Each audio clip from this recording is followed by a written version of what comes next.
പത്മനാഭസ്വാമി ക്ഷേത്രം ലോകത്തൊന്നേ ഉള്ളൂ, ആറ്റുകാൽ ലോകത്തൊന്നേ ഉള്ളൂ, ഭീമാപള്ളിയുണ്ട്, വെട്ടുകാട് പള്ളിയുണ്ട്.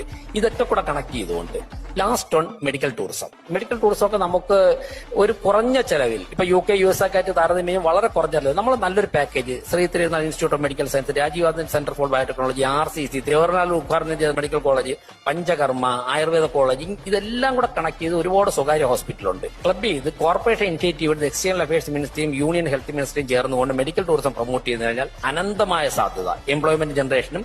ഇവരൊക്കെ തന്നെ ഇതിനൊക്കെ വരുന്നവർ ചെലവഴിക്കുന്ന ഫണ്ട് തിരുവനന്തപുരത്തിന്റെ ഘടനയിലേക്ക് ഒഴുകിയിറങ്ങുകയും എല്ലാ തരത്തിലും സാമ്പത്തികമായി നമ്മൾ മെച്ചപ്പെടുകയും ചെയ്യുന്ന ഒരു സാഹചര്യം ഉണ്ടാകും. ഇന്ത്യയിലെ ഏറ്റവും ബ്യൂട്ടിഫുൾ സിറ്റി, അതായത് ആരും ജീവിക്കാൻ ആഗ്രഹിക്കുന്ന ഒരു നഗരമായിട്ട് തിരുവനന്തപുരത്തെ മാറ്റുക, പരമാവധി കൗൺസിലർമാരും മേയറും ഉൾപ്പെടെയുള്ള ആൾക്കാർ ജനങ്ങളിലേക്ക് എത്തുക, ഇതാണ് ഞങ്ങളുടെ സ്വപ്നം.